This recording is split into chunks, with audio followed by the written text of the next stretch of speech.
my name is Alex, and as you can tell by the title of this video, I'm going to be talking about all things to do with being gay over here in South Korea. I've been living over here for over a year now in South Korea, and I just wanted to give a little bit of insight to people that may not know what the reality of being gay over here living in South Korea is like. This is by far like the most requested video that I've had to talk about like my queer experience. However, I've been very reluctant to like discuss my experience openly because I was really in two minds. Like I was in the mind of like, one, I don't really owe anyone anything about my like experience and my lived reality, and secondly, I was very nervous about like putting this video out there because I didn't know about the consequences that would come from it. However, I've now realised that I am no longer scared about putting this video out here. Okay, maybe I'm a little bit actually. However, I've realised that this video is really important for people that are either coming to South Korea, that are either living in South Korea, that are like closeted right now, and if they just stumble across this video and just realise that like someone like me who is openly gay,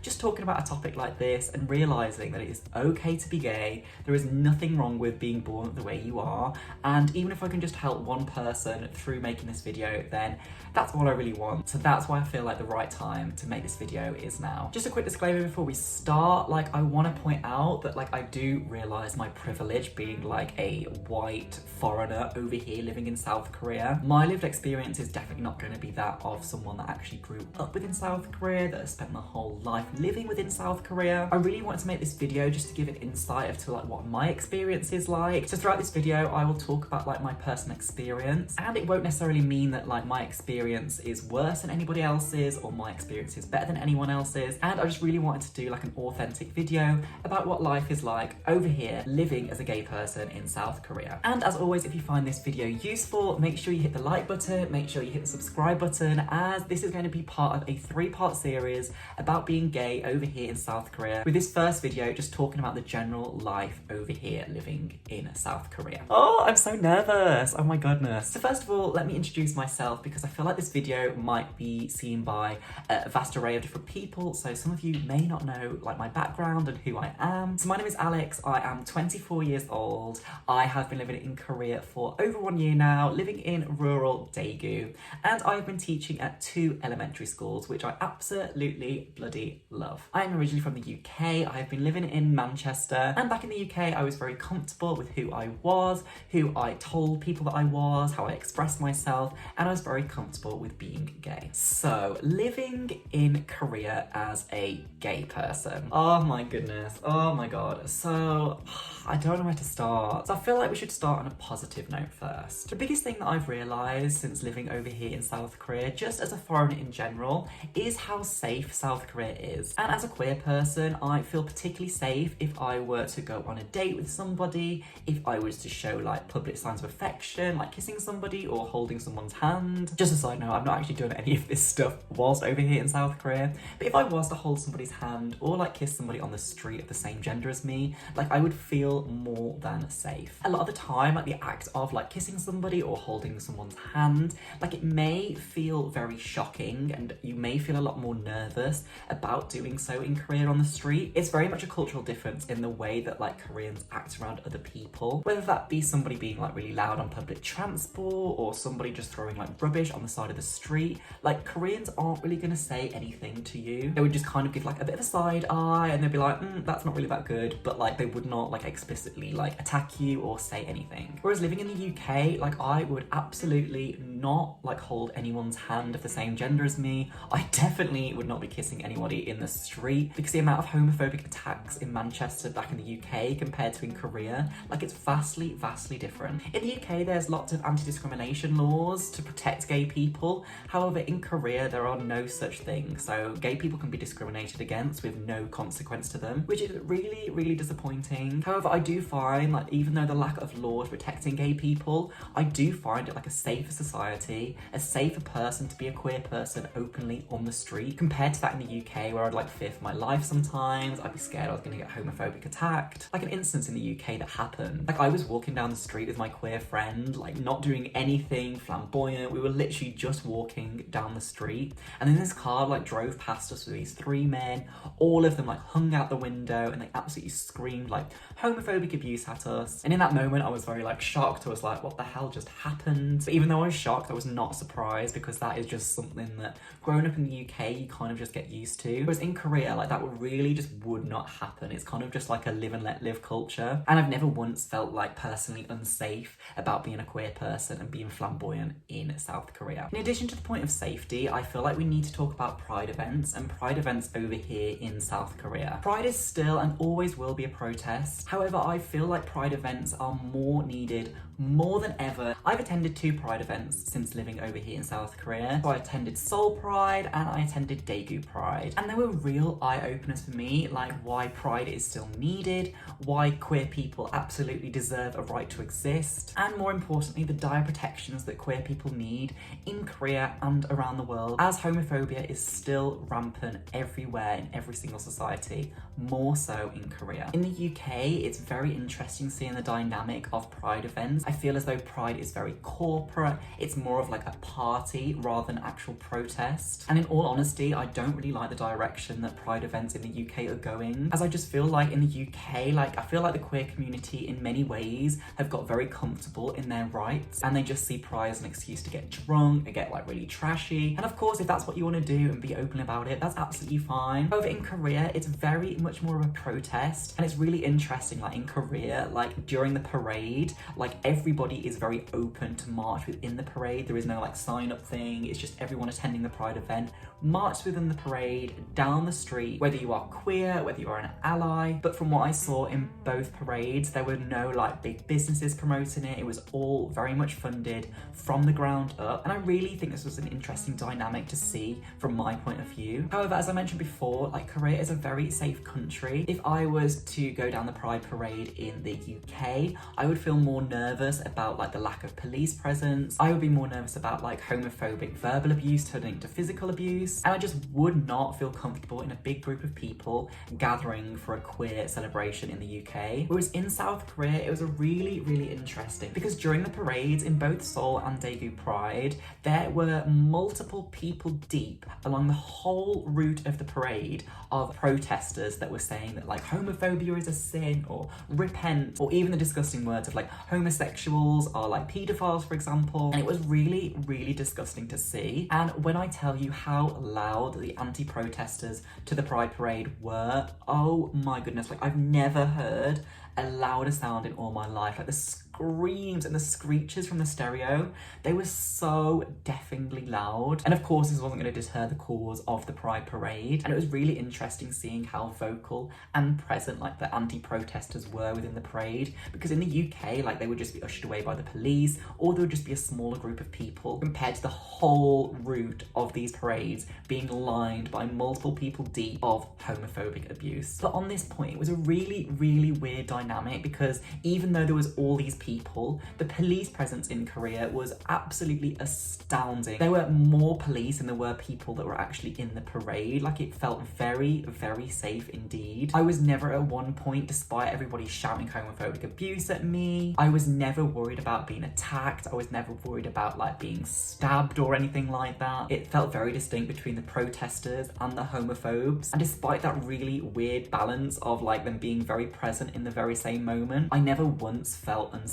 It is a memory that will stick with me forever, marching in a parade over here in South Korea, as it is something that I've never experienced in my life before. And it really just reiterates the point that like homosexuality is not a sin. Like it is okay to be gay. It's really interesting to me when people say like, why did you choose to be gay? Or like, why would you choose this lifestyle? And I'm just like, why on earth would anyone put themselves in a position to be like walking down a street to be absolutely blared homophobic abuse at? Like no one would put themselves in that position. And unless you're actually present in that moment, which I'd advise any queer person watching this to do, it's really hard to describe the feeling and how much of a dire need that pride is always a protest, and that it's very much needed, and it should not deviate from it being a protest. One of the only times that I've cried during my time living in Korea is not because I've been missing family, I'm sorry family, not because I've been missing friends, but it was because I felt like I was very trapped in the very first couple of months,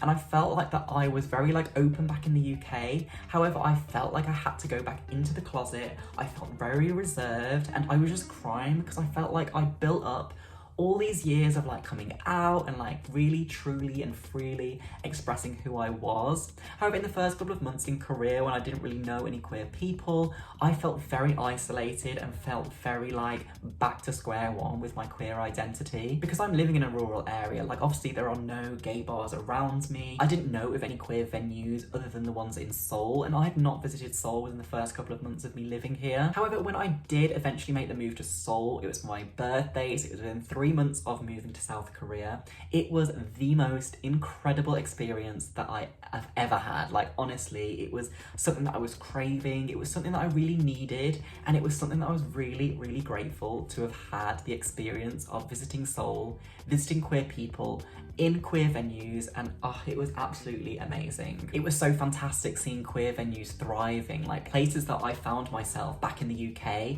seeing the equivalent of that in Seoul. It was really interesting to see, especially seeing young queer people, both foreigner and Korean, just all gathering in this one space that felt so safe, so protected, and so that everybody was in the same boat and everybody is like one big family. I wanted to try and stay away from like comparing like the West to Korea, because it's really not the same kind of comparison comparing these two differences, because often people see like the West as in like the right way, it's the more progressive way, and in all honesty, in my opinion, like I don't think it's healthy to compare like South Korea to the West, as although yes, the West have got more like gay rights and they've got more protections for queer people, like human rights aren't a given and these still have to be fought for. Korea has developed so quickly over the past couple of decades in terms of basically everything from like technology to infrastructure to absolutely everything about Korea. However, social development has very much lagged behind in Korea, and the social issues such as like the anti-discrimination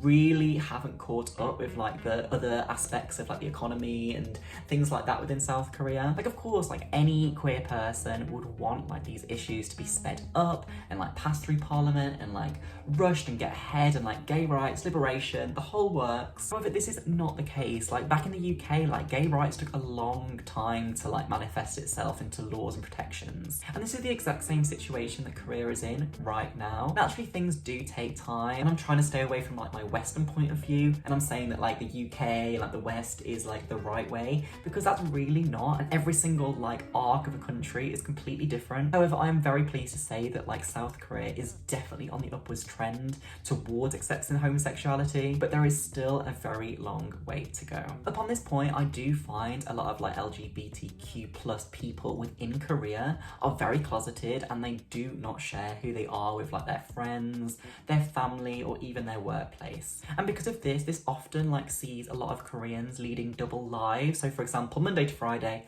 at work they are one person, and then as soon as it's Friday night, Saturday night and Sunday, they go to Seoul, they go to the big queer venues, they find their queer community, and it's a really, really interesting dynamic to see. It really reiterates the point that queer spaces are absolutely needed, and it was really, really interesting to me because in the UK, I feel like a lot of the queer venues are very open to everybody, anybody can come, there is no discrimination against who will pass through the doors. However, in Korea, a lot of the venues, especially within Seoul and Busan, are very much like segregated. The majority of clubs are male only, or if they are not male only, you will find that women will often have to pay up to 5 times the amount for admission to obviously deter females from going to these venues. And equally, there are also a handful of lesbian bars too, which are only females. But I really do think there is a dire need for these safe spaces for both queer males and both queer females, because people do not have these safe spaces to go like back in the UK. Saying this, there are a handful of places also within Seoul that are very open to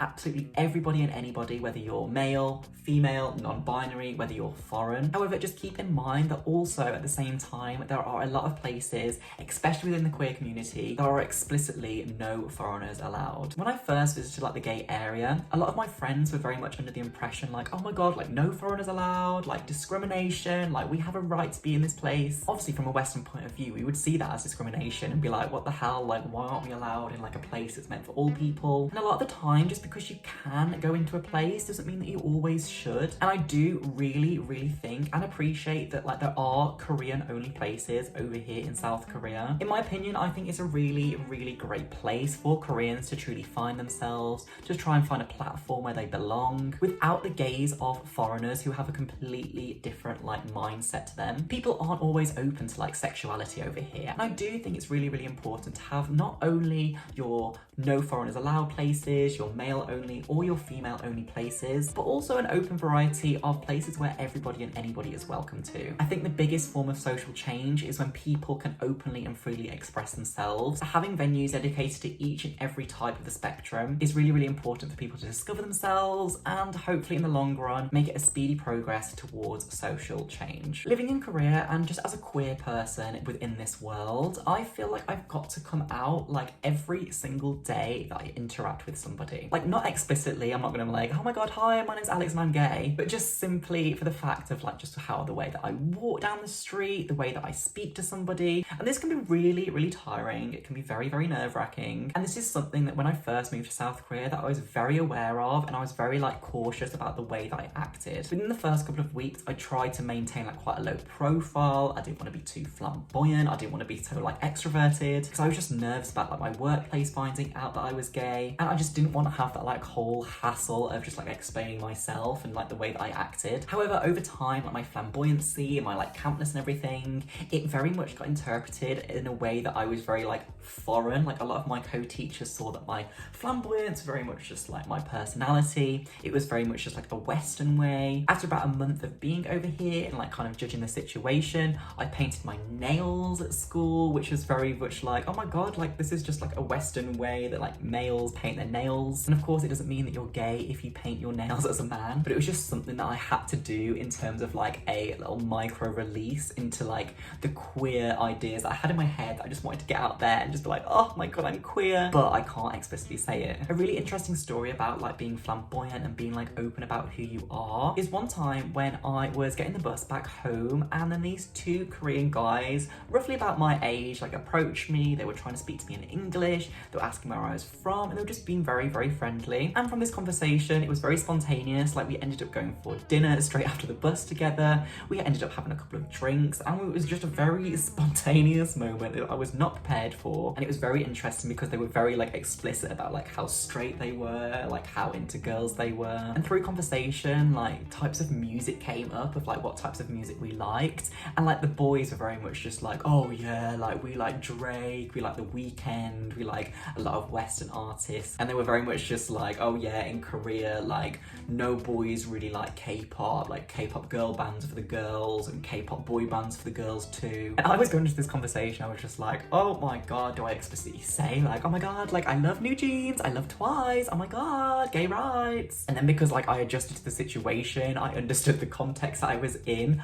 Obviously I didn't go like, oh my god, New Jeans. I just took a step back and I was very much just like, oh yeah, I like Drake too. I'm dying. But just like small interactions like that, you just really have to like judge like where you are, who you're with, because you don't know how people are going to react to like you saying like, oh my god, K-pop. Because if I did say that, it would just open an unnecessary can of worms, and I just wasn't willing to go down that route. The final point that I want to talk about and like just touch upon a little bit about living over here as a queer person in South Korea. And I was in two minds about like whether to mention them or not, because I just didn't want them like taking any of my precious time on this earth to talk about, because they are so disgusting. I think it's really important to make people aware of the reality of life over here. However, I'm talking about the K-Christians and their overall presence of hatred and absolute despicable homophobic abuse, their absolutely inherent disgusting views about life and the world. And they are very vocal about being like very homophobic and that homosexuality is a sin, and they are very vocal about this. Just to give a bit of context, like the K-Christian community, they are an awful cult of people which not only attack like the LGBTQ plus community, but they attack everyone from like abortions to Muslims. They attack foreigners, or literally they attack anybody that does not follow the realms of their K-Christian cult. They are very prevalent within South Korean politics, and they have a big influence on like different mandates that go through parliament.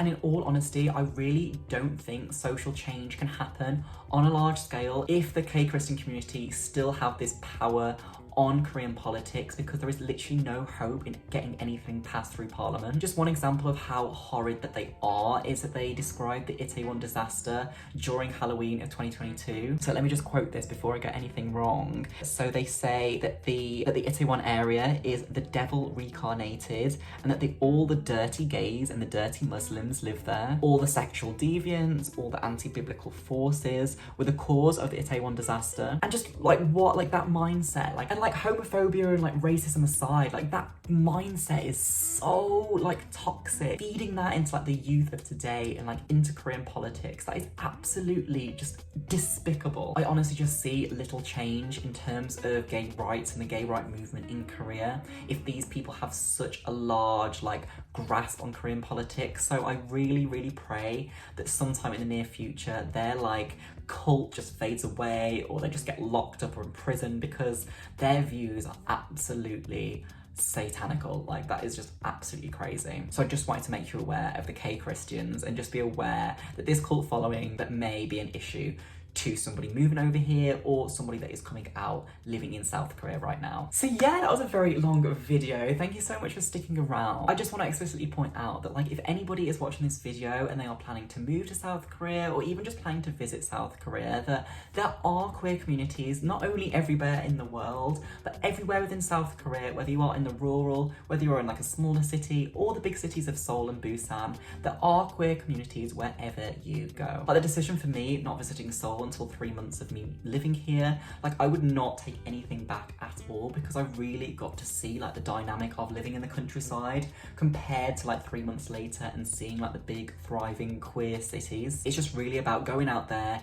trying to find these places and connecting with people that are very like-minded. If anybody has made it this far and they are Korean and they are like a closeted teenager that I was, like I know that like videos like this really, really helped my queer experience and like discovering my queer identity when I was a closeted teen back in the UK. If this is your first time like listening to somebody openly discussing like that being gay is okay, I assure you that like being gay is okay. Like being yourself and being born into this world the way that you are, there is absolutely nothing wrong with that. There is a queer community like waiting for you with open arms, and once you discover it, there is literally no shame, there is absolutely no judgment. It's just like one big family. And I really do think over time like South Korea is going to progress with gay rights, no matter how slowly. I just want you to realise, if you are watching this video and are closeted, that being yourself is absolutely okay. So yes, thanks so much for watching. I was really nervous to make this video and like put myself out there, and I was really nervous about like if my co-teacher would see this or the people that I've worked with over here in South Korea. But I've got to a stage in my life now where I'm moving on to different things, so I did feel more comfortable with expressing this, because I really did think it was going to help somebody in at least some small way or another. And also I do feel like this video will attract a lot of like hate or a lot of like opinionated views also. So if any K-Christians are watching this, then hi babes, how you doing? Gay rights.